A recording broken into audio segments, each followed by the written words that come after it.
Hello everyone and welcome back to my opinion, and in this video I'll be walking you through the action on day 10 of the Abu Dhabi T10 League. And so this is the final day of the league for this season, and so getting to the two games that were on show today. So yeah, the two games that were there today. So the first game was the third place playoffs. So this was between Team Abu Dhabi and the Qalandars, and then there was the finals between the Delhi Bulls and the Northern Warriors. And so starting off with the first game, um, Team Abu Dhabi batted first, and it was an innings where they started off well because of Paul Sterling, and I think his last name is Julian because Chris Gale wasn't playing, so there was a new opportunity given to, you know, a player who we hadn't seen feature in this tournament before. And they were both going okay. And actually, Paul Sterling especially was going very well, and he scored 26 off 9 in the end. And Julian scored 19 off 12, and he was going pretty well until he got out. But unfortunately, after that, there wasn't really much contribution until Najibullah Zadran, who scored 45 now of 16 balls. And it was like a thing where they were 101 for 6 in about 8 point something overs. So around the 8 over mark. And you see, I think it was around 8.3 overs or something. And it was kind of where you saw the run rate was okay, but they lost wickets. And that's the reason why uh, they didn't, because that the burst at the start and the burst at the end helped them get their score of 124 for 6, which was, considering they lost their way a little bit in the middle, it's actually, a pretty good score that they got. And Paul Sterling with 26 off 9, and also Najibullah Zadran with an excellent 45 of 16 not out. And it's that this was probably the best innings Najibullah had played in the entire tournament. And he came close a few times. He hit a few boundaries before, but he never really got, like, there wasn't an innings where you could really say wow. And yes, he hit a few boundaries here and there, but he generally didn't look that comfortable. Whereas in this innings, I thought he was excellent, and he really he caused this late surge, which made, despite the fact that wickets were lost, so 6 wickets were lost in the innings, they were still able to achieve 124 for 6. And the bowling figures, Sohail Tanvir actually bowled his second over this time, and he got 1 for 12 in 2 overs. So, excellent result for him. And Mohammad Zahid, and he bowled, well, he bowled one terrific Yorker, and he got 2 for 10 in his figures, and he bowled magnificently. And he had got a bit of tap in the other game, so, it was good for him that he bowled well in this one. And yeah, that was 124 for 6. And apart from that, as you can tell, I mean, you have those figures where it's 3 for 24, 3 for 22 in 4 overs if you combine them. But unfortunately, you could tell that, I mean, in the other, the other 6 overs yielded 102 runs. And so, yeah, that probably wasn't a great thing for the Qalandars, and a bowling attack that's been doing very well. And so that wasn't too great for them. And 124 for 6 with the score in the first innings. And the Qalandars came out to bat, and really there was only one man who kept them in it, really, and that was Bell Drummond. And he scored 46 off 19 balls, and he had this very unique stance where he had a very high bat lift, and Lisa Stalekar kind of referred to it as a kind of the way that, how the height that he held the bat as a kind of a baseball stance. And he saw him hit a few boundaries with that. I mean, I thought, he hit one through square leg, and he also hit one, a wide long off mid wicket area, and he also hit them well straight down the ground and over cover. So he was playing, extremely well. I mean, your first time featuring in this tournament, and you score 46 of 19, and he was playing so well that it kind of created the illusion that when Sohail Akhtar was also batting, even though he wasn't scoring at that great of a strike rate, it created an illusion that, despite the fact that they needed, the required run rate wasn't the first thing you focused on, because if someone's scoring 46 of 19 and then you score, you see someone who's probably been, I'd say, one of the batsmen of the tournament, with how consistent he's been and how little he's been dismissed. And the thing is that when both of those players were going, you thought that just by the fact that they didn't seem like, or at least you didn't notice the whole not too great strike rate of Sohail Akhtar, because Bill Drummond was going that well. And even then Sohail Akhtar hit a few boundaries, and so you kind of thought things are going okay. But even then, they needed 57 in the last 4 overs, so you still saw, and it was kind of confusing to see how that would how that happened, considering that someone scored 46 of 19, and then the moment Bill Drummond got out and then Sohail Akhtar got out, and they never could get close to the total at all. Samit Patel got out of Rohan Mustafa as well, and yeah, really, I mean, for the Qalandars, Simon Dew said this. I mean, he said that they've kind of fallen off a cliff for the last few games, and honestly, after winning 5 in such dominant fashion at the start, then that game against the Northern Warriors really was it the Northern Warriors or the Delhi Bulls? I'm trying to think who it was against. I mean, yeah, it was against one of those two teams, and I would say, yeah, that sixth game really didn't help, because they just got destroyed, really. And from then on, I mean, the fact is, you've played so well through the tournament, and then you end up being third, so you don't get the second bite of the cherry, and you're in a knockout situation, and when you honestly deserve to be in the top two, because they've probably been the best side in the tournament up to that game, and that's the reason why then they lost that game against Team Abu Dhabi as well, and then now they lost again to Team Abu Dhabi. And this is Team Abu Dhabi being a team where they had struggled at the start, and really Chris Gill, apart from that one innings, hasn't really done anything, and Luke Wright tried to give opportunities for other players, but we all know how good of a player he is, especially seeing him in the Big Bash when he was playing there.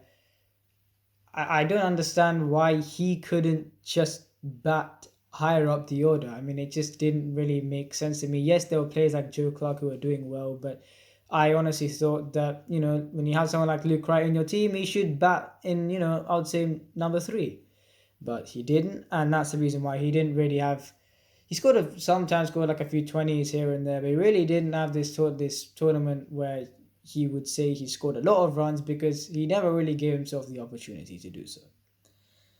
And then they have been, they racked up a few wins, and they really should have beaten the Northern Warriors in the first time around, and even the second time around, until, I would say, the bowling. So sometimes they did lose the length a little bit, and the batsmen capitalized on that, and also the drop catch of Lendl Simmons didn't help, and so it's a team that's really gathered momentum as the tournament has gone on. And in the end, it's a a bit weird to see that you see a team that started so well in the Qalandars, and in the end they end up losing to one of the, I refer to them and the Pune Devils as being the two not so great teams in the tournament, until the Maratha Arabians came along and kind of replaced Team Abu Dhabi in that sense. But it just shows that you even look at, I'm going to get to the bowling figures here. Rohan Mustafa 2 for 19, Jamie Overton 1 for 19 in 2 overs, Obed McCoy 1 for 17 in 2 overs, and there's also this leg spinner, I think, Karthik Mayappan, and he 1 for 21 in 2 overs, and the thing about, he actually has he has a quick arm action, so it doesn't really seem like he'll be able to generate that much turn, although he got a bit of turn. But I don't remember. I can't remember what his first name was, but Bill Drummond kind of took a liking to him, and he hit a few sixes off him, and 1 for 21 in your debut, it isn't really that bad, to be honest. And as I said, I've kept on mentioning the balancing effect, and in this, it's an effect where 124 for 6. So even 10 and over, you're going to be under the required rate. And so if someone bowls 2 for 19 and then 1 for 21, and then you have being 3 for 40 in 4 overs, for a team where, here's the thing. So Tom Banton, I don't think he was playing today, and nor was, I don't think Shahid Khan was playing. So if you really look at, apart from Sohail Akhtar, you look at Shahid Afridi, he hasn't had many opportunities, but he also, you never thought he would be the ones to get the runs rather than the top order. And Samit Patel, he also hasn't had much of an opportunity. And so the thing is there have been times when, I would say Shardil Khan, especially in the latter games, him not firing was and Tom Banton to a certain extent not firing was something that it hurt the Qalandars a bit. And it was that they are very top order reliant, and so it's a thing where the 5 games that they won in a very clean sense. You look at the Northern Warriors just going there and just bashing teams all over the place. uh, the Qalandars didn't do that. They actually won their games in a very clean way, and had much less drama, and was very kind of a professional, well-rounded out games that they won. And um, that's why I'm saying that really it's a weakness that is bred over time. I mean, I say over time, and they haven't really played many games because it is a very short tournament. But I'm saying that maybe it's just that they won without too much drama, and maybe if you saw the other teams like the Northern Warriors, who just have more of a flair, as opposed to being a really well-rounded outfit. Because you look at how good the bowling attack for the Qalandars is. And so that's the only real thing that I could think of. The other teams really had the flair, and so maybe that loss, that in their first loss against a team that was doing well, it really derailed things. I think it was against the Delhi Bulls, and so it really derailed things. Well, mentally not derailed, but they would have not really wanted to lose that game, because one, to um, continue the winning momentum. Two, to get the second bite of the cherry if they did lose, the qualifier between 1 and 2. And three, you don't want to lose a game going into a situation where you're going into a knockout, because in the end the fact that you won 5 games before that becomes irrelevant, and you saw it did become relevant for a team that gathered the pace, gathered momentum as they went on to the tournament after not having such a great start. And yeah, that was Team Abu Dhabi versus the Qalandars, and yeah, that's those two teams done for this season. Then the finals, Delhi Bulls versus the Northern Warriors, and so this was, it started off all breezy with 16 runs off the first over, and Evan Lewis hit that, swivel pull for 6 off Riyad Emre, I think, and the first over went for 16. Then, the openers got out. Ramonullah Gurbaz 13 off 7, Evan Lewis 10 off 5. Now, the thing with those two is that the way they always, they get out for that kind of a score. And what I mean is that you can see how confident they are when they bat. And that's why, 13 off 7, 10 off 5, they're clearly looking to score and wreak havoc. And, they've done that, quite a lot in this tournament. And so even when they do, get out, and you even look at the score, when you see 13 or 7, 10 or 5, you just see how confident they both are. And you see that, this team, this Delhi Bulls team relies on them because their middle order, Ravi Bopara has been excellent, and Shafin Rutherford's been, very good as well. But I feel that Mohammad Nami and Dwayne Bravo's low returns with the bat hasn't exactly helped them, because after the top 4, they clearly, you have the two experienced players who are looking to deliver, but they just don't. And so the thing is that today I thought was probably the best we've seen in Mohammad Nami in this tournament. The 21 off 10 seemed the most like he was going to really, fire. And he scored 21 off 10, and if you look, the next highest score being 13 off 7 and then 10 off 5, and that was by the openers respectively, Gurbaz and Evan Lewis. The Delhi Bulls scored 81 off 9 and kept on losing wickets, really. I mean, it's not like I felt like the Northern Warriors made it very hard for the Delhi Bulls. Definitely, I feel like after that first, after the openers going, they definitely made things very hard. And I saw one bowler who made life very difficult was Akim Mahesh, and he got 3 for 14 in 2 overs. And the thing is, on ESPN Cricket Info, his description said right arm off break. But if you see him bowl, he actually has like a run up. And you don't really know what to call it. You think he's a medium-paced spinner in a way. And you can tell he's some sort of a spinner just by what he does in the last minute, but he has this run up, and so that's the reason why I was first confused to what he actually bowled. But on ESPN Quick Info, it's his right arm off break, and if you look at it, look at him bowling, you'd not really be able to say that. And he bowled very well in the last game with none for 15, and he also bowled well in this game with 3 for 14, and excellent, especially in a final against this Delhi Bulls team. I think it's brilliant. It's fantastic actually. And the thing is that if you look at all the bowlers who bowled, Fabian Allen 1 for 10 and 2, and after getting a 4 in the previous game he played, what more can you do? You follow up with these kind of figures. And then Dhananjaya Lakshan bowled his second over this time and still picked up 2 for 14. And not only has he been, when he has bowled, 1 over, not only has he made sure most of the time, or at least off late, that he hasn't gone for runs, he bowled the second over today and he's got 2 for 14 too, which is an excellent result. And also, I'm trying to think who this bowler was. Someone else got 2 for 19 in 2 overs, and then Riyad Emrit got 1 for 19 in 2. And so the thing is that this was a team where there's no Wahab Riaz and no Parnell either.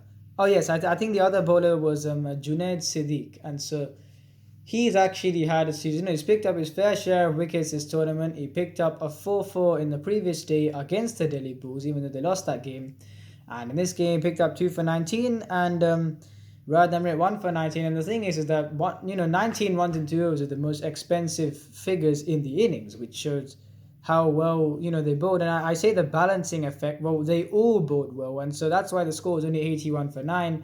And against this Northern Warriors batting lineup, it would have taken something to defend it. But I thought, as far as bowling was concerned, the Delhi Bulls gave a really good fight, and especially one bowler who I'm going to talk about. So, Mohammad Wasim scored 27 of 22 balls. He actually tried to get his eye in, which is unusual because we've seen him, smash the ball around everywhere, especially in that 56 of 13.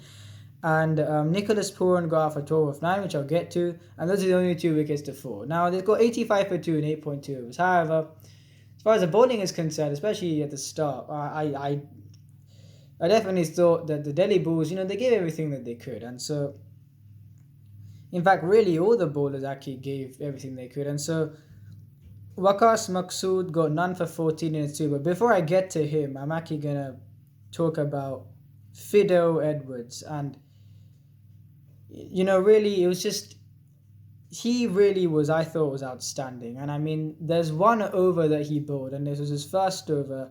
I thought it was the best over that I've seen in the entire competition. And so the action really started from the second ball of that first over. So he bowled the ball and he hit Nicholas Pooran in the helmet, and then it went for 4. And there was some byplay going on. And Nicholas Pooran, he ignored it at first, and then the next ball, it was a shorter ball, kind of on the leg side, and it was picked up for probably the biggest 6 of the tournament.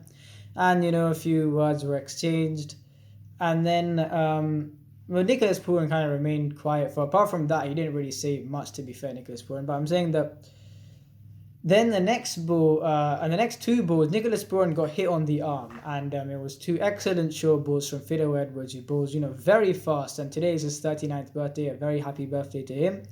And, with someone who's keeping their fitness and bowling, really fast at this age, I think is outstanding. And I hope that, he wants to come back and play for West Indies. And yeah, I hope he does that. A very happy birthday to him, because he really has been great to watch. And the thing is that, so he hit, Nicholas Pooran got hit twice by the bouncer, and he got hit twice on the arm. And so Niall O'Brien said this, the fact that he wasn't watching the ball, those 2 balls. And so the next one, Nicholas Pooran, then he tried to, go to the off stump and probably try and pick him off if, on the leg side probably. Whereas in this case, what happened was the ball was a bit fuller, and it kind of came in a bit, and Nicholas Pooran's pad was just right in front of the stumps, and it struck him plumb in front, and he was out. And the fact is that the bowler won the contest in the end, and there was such a big celebration for from Fido Edwards, because you have one of the best young batsmen in the world right now, and you get him out, especially with the confidence that he's carrying. Then you get Nicholas Puran out, and I thought they were right in the game at that moment. However, I mean, more than right in the game, they had a huge sense of belief, especially to see the kind of player who they dismissed. But then there was another bowler who I felt very sorry for, and that was Waqas Maqsood. And so he only gives 8 in his first over, despite the fact that it looked like it was going to go for a lot. But then in the second over, he was let down by the fielders twice. And so Ravi Bopara drops a sitter, really, of Mohammad Wasim. And I mean, it went a bit high in the air, but really we've seen the ball go higher in the air in the tournament, and sometimes the fielders have caught it. And so, especially Ravi Bopara, with his experience, he should be taking that. And in a final, and Mohammad Wasim, and the kind of form and confidence he's carrying, I mean, he was on 2 of 5 at the time, I think, and he hit the ball up in the air, and Bopara dropped it. And so then straight afterwards, I think they rotated strike, and Lendu Simmons came in at number 3, and he played this very nice late cut of Waqas Maqsood, and Shiraz Ahmed did a terrible bit of fielding and let the ball through his legs for 4. And so this was not a very good thing for the bowler, who, even despite all that, gave only 14 runs in his 2 overs. And so yeah, excellent. He's been excellent all tournament as Waqas Maqsood. Shiraz Ahmed also bowled well himself with 1 for 18 in his 2, and he did this over the top celebration, I think, when he got Mohammad Wasim's wicket, when really, I mean, the game was almost over, but it is what it is. And Dwayne Bravo, I feel like the last 4 games, including this one, he's got good figures. He's got better figures. He's bowled better. I mean, he has bowled better, and despite the fact that, as I said, there's always this aspect of him losing his radar sometimes in the game, I feel that he's lost his radar less as the tournament's gone on, especially in these last 4 performances. And I still don't think that he's had the greatest of tournaments. I feel that he's bowled far too many full tosses for my liking, wides. I mean, there have been too many extras in this tournament from as a whole. But Dwayne Bravo, I honestly feel that he didn't have the greatest of tournaments with the ball, and also in the bat he basically was non-existent with another a golden duck today. And so yeah, this wasn't the greatest tournament for him, but in the last 4 games, you could say that figures-wise, he didn't really go for many runs at all.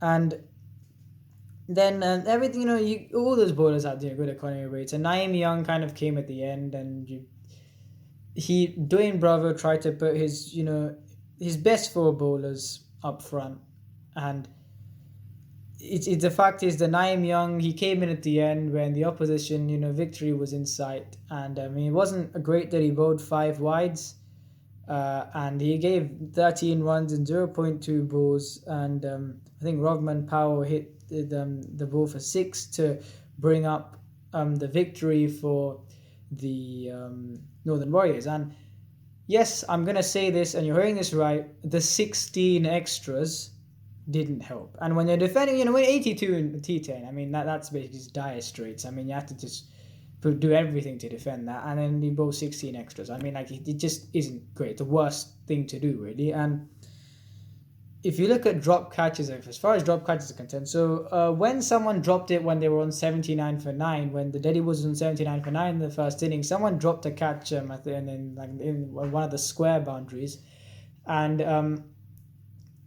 I think it was on the right side square boundaries, and it's that, at that point in time, 45 catches had been dropped in the tournament, and so with Bopara's probably 46, and so I was actually surprised it was that low, because I mean, alright, it seems like a lot of drop catches, but I'm saying that I was surprised it was that low, because honestly, the fielding in this tournament, I mean, they should really count misfields as well. I mean, misfields haven't been that much, but it clearly hasn't been great.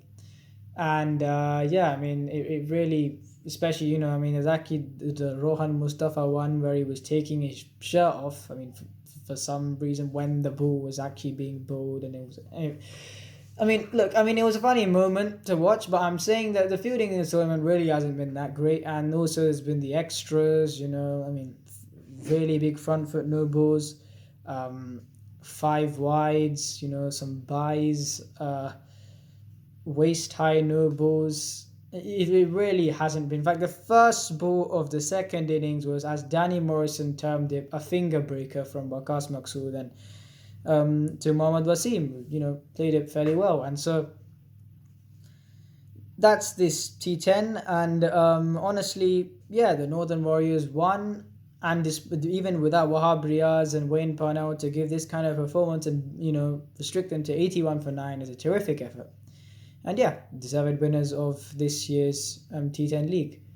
And I personally, for me, I wanted to do this series because, as I said, it was probably an opportunity that I never thought I'd get to really be able to watch this league a lot, as this was online school, and so the traveling time didn't really, despite the fact that now my new school's nearer, the traveling time, especially in my old school, at the traveling time took up a lot, and so I really missed pretty much all of the action. And so that's why I felt, and especially I especially felt the need that I wanted to document, the 10 days of this league, as it's a very good league, a format that people are saying, and I still, I feel that it's the best way for cricket to get to the Olympics, and it's such an entertaining format to watch. And this year especially, I felt that the local players, especially with the ball, it's really, really great to see them, standing up and getting an opportunity. And I felt like you saw more.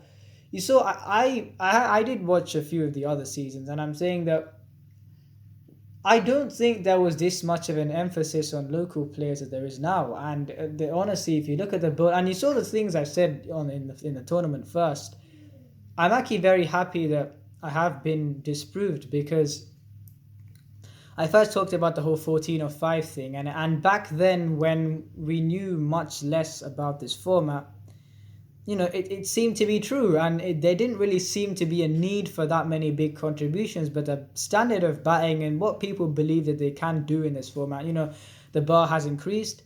And also in bowling, the youngster, inexperienced players rather, and a lot of them would be youngsters, really showing what they can do. And I think that they were outstanding. And you look at players like Zahoor Khan, Waqas Ahmed, Shiraz Ahmed, then you even look at someone like Naveen-ul Haq, Obed McCoy.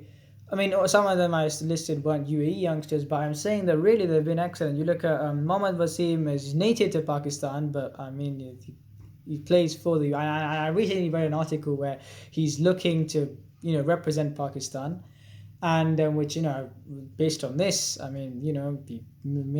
people may really have a look at what he's doing. And the thing is that it's been really great to see the UAE players and the other younger players shine. And I honestly think that this tournament especially, I think it's been the biggest rise in, especially in the local players shining. We saw Abdul Shakur, apart from that one innings, couldn't really get going, but that innings was brilliant to watch, especially on the first day, setting the standard for the league. And I really think that the UAE players have really came to the party this season. Now getting to the I'm gonna get to like a few disappointments this season. I feel that Mohammad Nabi has had a very non-existent tournament.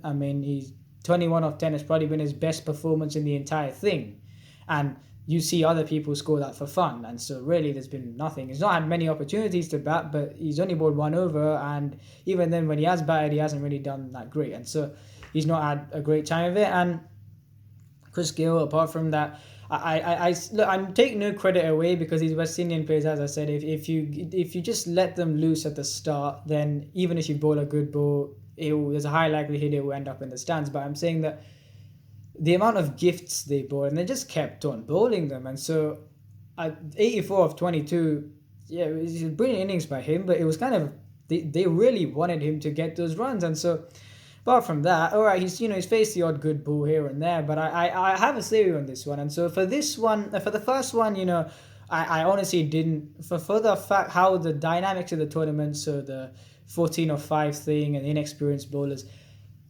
I feel very happy that I have been, disproved on that front. I didn't really think I was going to get disproved on that front to, this extent. But as far as the Chris Gales thing, now I did think it going two ways. One, he may do really well, and two, I did come up with another theory even before to say why he maybe wouldn't. And this is the thing. So Chris Gale, the thing is, if you haven't played, cricket basically at all since the IPL, and he already he does miss his fair share of cricket nowadays, and he also really he does miss his fair share of cricket nowadays, and I would say that he's suited for T20, but in T10, when you had to start going straight away for Chris Gale, even taking a few balls, even one over to really, get himself, ready. I just feel that in a way you can take maybe one or two balls in T10, but I'm saying that just the fact that there's an extra freedom, that there are more overs in the innings, I just feel that maybe he would have been able